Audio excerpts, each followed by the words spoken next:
আসসালামু আলাইকুম। আমি মোহাম্মদ আমিনুল ইসলাম। এখন আপনাদের সাথে ভিডিওতে যে বিষয় নিয়ে আলোচনা করব সেই বিষয়টি হলো গবাদি পশুর ডেলিভারির পর যে কাজগুলো করা যাবে না সে কাজগুলো নিয়েই এখন আলোচনা করা হবে। আমার এই ভিডিওটি যদি আপনাদের একটু ভালো লেগে থাকে তাহলে প্লিজ লাইক, শেয়ার, কমেন্ট এবং সাবস্ক্রাইব করবেন। আপনাদের কোনো বিষয়ে যদি প্রশ্ন থাকে তাহলে আমাকে কমেন্ট করবেন, আমি পরবর্তী ভিডিওতে সেই বিষয়ে উত্তর দিয়ে দেব।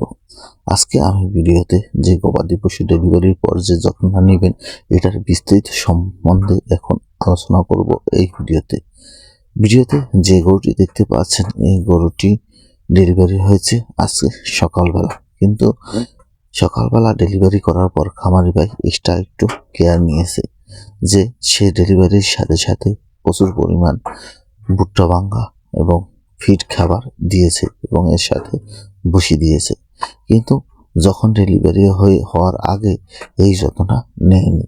ডেলিভারি হওয়ার সাথে সাথেই খামারি ভাই অনেকগুলা খাবার দিয়েছে এবং আরও খাবার এনে সামনে রেখে দিচ্ছে, কেননা এই এক্সট্রা যখনই আপনি যত্ন নিতে যাবেন তখনই আপনার গরু হঠাৎ করে যদি এরকম খাবারের পরিবর্তন করেন বা হঠাৎ করে বেশি খাবার দিয়ে থাকেন তখনই কোনো না কোনো একটা সমস্যার সম্মুখীন হতে হয়।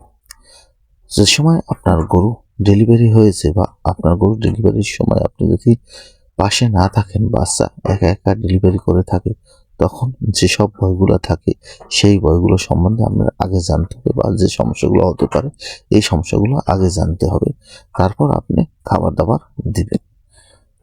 যদি গরু একা একা জন্মগ্রহণ করে বা ডেলিভারি করে ফেলে তখনই দেখা যায় গরু প্রচুর পরিমাণ যে বাছুরের গায়ের মিউকাস থাকে এগুলো খেতে পারে, কেননা বাছুর যদি নাগালের কাছে থাকে তা বা বাছুর যদি পরিষ্কার থাকে তাহলে বুঝতে হবে যত ময়লা পড়েছিল সব ময়লাগুলোই বাছুর এর গাভী খেয়ে ফেলেছে।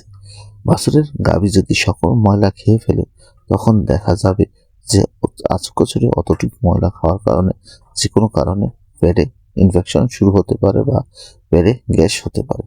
এমন তো অবস্থায় আপনি বাছুরটিকে বা গাভীটিকে যে যত্ন করবেন বাছুরটিকে এনে পরিষ্কার করবেন এবং যাতে ঠান্ডা না লাগে। শীতকালে যদি ডেলিভারি হয়ে থাকে তাহলে আপনি পরিষ্কার করে দেবেন বা কাদা বা ময়লা মেখে থাকলে সেটা পরিষ্কার করে দিতে হবে। বাছুরের যত্ন নিতে হবে এবং বাছুরকে তাপ দিতে হবে এবং গাভীকেও আপনি তাপ দিতে পারেন যদি গাভী অসুস্থ থাকে এবং গাভীকে এই অবস্থায় খিদে লাগে ডেলিভারির পর, ঠিক আছে, এই জন্য আপনি হালকা পানি, গ্লুকোজের পানি এইসব দিতে পারেন।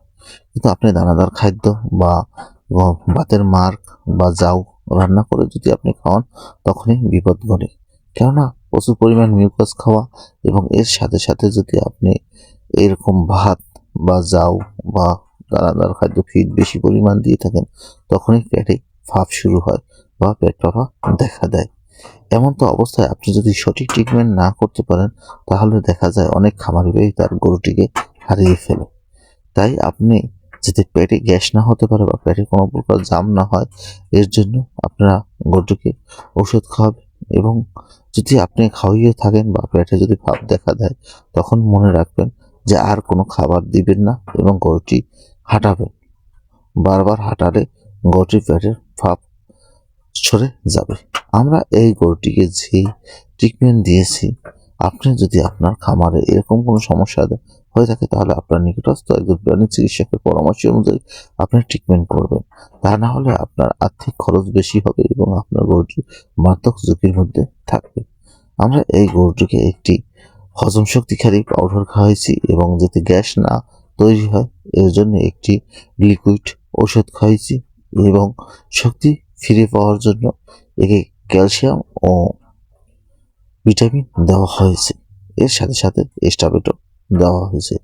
সবসময় গরু ডেলিভারির পর দুর্বল থাকে এবং অপুষ্টিজনিত গরু যে ক্যালসিয়ামের ফল করে এটা না, এজন্য মাল্টিভিটামিনের ফল হতে পারে, গ্লুকোজের ফল হতে পারে। তাই এরকম বুঝে আগে রোগ ধরে তারপর আপনি ক্যালসিয়াম বা গ্লুকোজ দিবেন। সবচেয়ে ভালো হয় আপনি কোনো ক্যালসিয়াম ইনজেকশন বা কোনো কিছু জন্মের পরপরই বা ডেলিভারির পরপরই গাভীকে কোনো অবস্থায় যত্ন নেবেন না, হালকা হালকা করে দিবেন এবং গ্লুকোজ খাওয়ালে সবচেয়ে বেশি ভালো হয়। আপনার যদি এরকম সমস্যা হয়ে থাকে তাহলে আপনার নিকটস্থ প্রাণী হসপিটালে চলে যাবেন এবং সেখান থেকে ট্রিটমেন্ট নেবেন। তাহলে আপনার গরুটি দ্রুত সুস্থ হয়ে যাবে এবং আপনার কস্টিং খরচ খুব কম হবে।